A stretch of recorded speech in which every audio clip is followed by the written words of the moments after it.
வணக்கம் மக்களே. இன்றைக்கி நம்ம பார்க்க போகிற ஒரு அழகான நீதி கதை எதுன்னா, உருவத்தை வச்சு நம்ம யாரையுமே கிண்டல் பண்ணக்கூடாது, கேலி செய்யக்கூடாது. அதாவது முன்னொரு காலத்தில் பார்த்திங்கன்னா ஒரு அழகான செழிப்பான காடு ஒன்று இருந்துச்சு.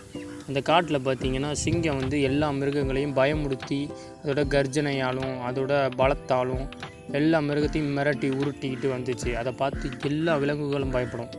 ஆனால் ஒரு ஈ மட்டும் சிங்கத்தை பார்த்து பயப்படல. ஈ தைரியமாக அது மேலே உட்காரும். அதை பார்த்துட்டு சிங்கம் சொல்லும், ஈயே நீ எல்லா மிருகங்களும் எனக்கு பயப்படுது, ஒழுங்கா நீனும் ஓடிடு, இல்லாட்டி உன்னைய விரலால் என்னோட நெகங்களால் பிராண்டிடுவேன், உன்னைய கடித்து கொதறிடுவேன் அப்படின்னு. அதுக்கு ஈ சொல்லுது, என்னை உன்னால் எதுவுமே செய்ய முடியாது சிங்கம். ஏன்னா நீ மற்ற விலங்குகள் வேணால் உன்னோட கர்ஜனைக்கும் பலத்துக்கும் பயப்படும், நான் யாருக்கும் பயப்பட மாட்டேன், உனக்கு எதுக்கு நான் பயப்படணும் அப்படின்னு சொல்லிட்டு அதுக்கிட்ட அப்படியே சுற்றி நிற்கிது.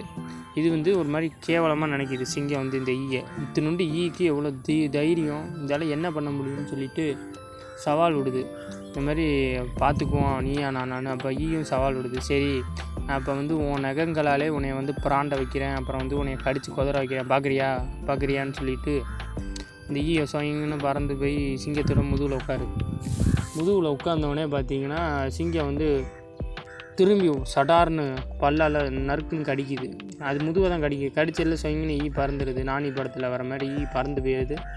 அதை கடிச்சிக்கிட்டு தன்னை கடிச்சிருச்சு. அந்த இடம் ரத்தமாயிடுச்சு. வலி தாங்க முடியல சிங்கத்துக்கு. ஐயோ ஈ தொல்லையால் இப்படி ஆயிடுச்சுன்னு சொல்லிட்டு அடுத்து மூக்கில் உட்காருது ஈ சொயங்கன்னு பறந்து அப்போ பார்த்தீங்கன்னா அதோட மொத்த பலத்தையும் போட்டு நெகலாம் அந்த கையில் இருக்கும்ல, அதை எடுத்து மூஞ்சில் ஒரே பிராண்டில் மூஞ்சில் கீறிடுச்சு. ஈ சொயங்கன்னு பறந்துடுச்சு. ஃபைனலாக அதாவது கடைசியில் பார்த்திங்கன்னா அந்த சிங்கம் தன்னோட தப்பை புரிஞ்சுக்குது. உருவத்தை கண்டு யாரையும் நம்ம எடை போடக்கூடாது. இதுதான் வள்ளுவர் அந்த காலத்திலே சொல்லியிருக்காரு. உருவு கண்டெல்லாமை வேண்டும் ஒரு பெருந்தேரு கச்சாணி என்னார் உடைத்து. அதாவது இந்த குறளோட பொருள் என்னென்னா, உருவத்தில் சிறியதாக இருந்தாலும் அதை நம்ம கேலி செய்யக்கூடாது.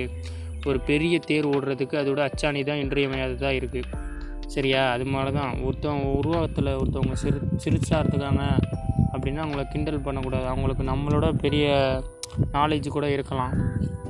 அதனால் இது மூலமாக யாரையுமே நம்ம கிண்டல் செய்யக்கூடாது, அலட்சியப்படுத்தக்கூடாது அப்படின்னு சொல்லிவிட்டு இந்த கதையை முடிக்கிறேன். இந்த கதை பிடிச்சிருந்தால் லைக் பண்ணுங்கள், ஷேர் பண்ணுங்கள், சப்ஸ்கிரைப் பண்ணுங்கள். நம்ம சேனலில் வியூஸே போக மாட்டேது.